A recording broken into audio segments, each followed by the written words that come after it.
আমার তো মনে হচ্ছে ওখান থেকে শুরু করে নিয়ে এই পুরো ফিল্ডের যারা আমরা সবাই আছি, যদি আমার ভুল না হয়, আমার মন বলছে আমরা সবাই হলাম মধ্যবিত্ত পরিবারের সন্তান।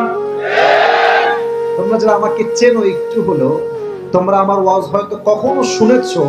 আমি একবার বলেছিলাম যে মধ্যবিত্ত পরিবারের সন্তান মানেই একটা ব্র্যান্ড। যুবক, সাইকেল দিবেন চলবে, বাইক দিবেন চলবে, কার দিবেন চলবে, কিছুই দিবেন না বলবেন হেঁটে হেঁটে আসো তাও চলবে।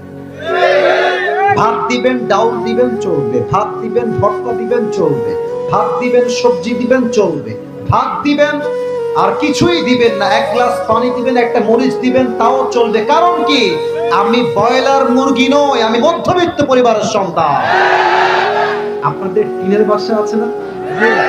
আমার বাসা টিনের। আমার হাত দেখেন, এটা হচ্ছে টিন। জানি টিন না, এটা কি?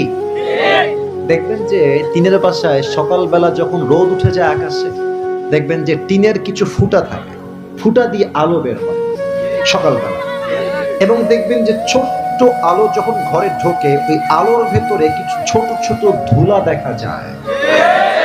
আপনি ভাববেন যে আজকে এই ধুলা আমি ধরেই ছাড়বো, দিলেন এক থাবা, সব ধরলেন। আছে নাকি নাই? কারণ এত ছোট যে ধরা যায়, ছোঁয়া যায়। এমনি ধরবে মনে হবে ধরে ফেললাম, দেখবেন যে নাই। এটাকে বলা হয় জাররা।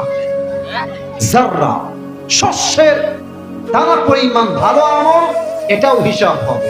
শস্যের দানা পরিমাণ খারাপ আমল, এটাও হিসাব করবে একজন। তিনি কে?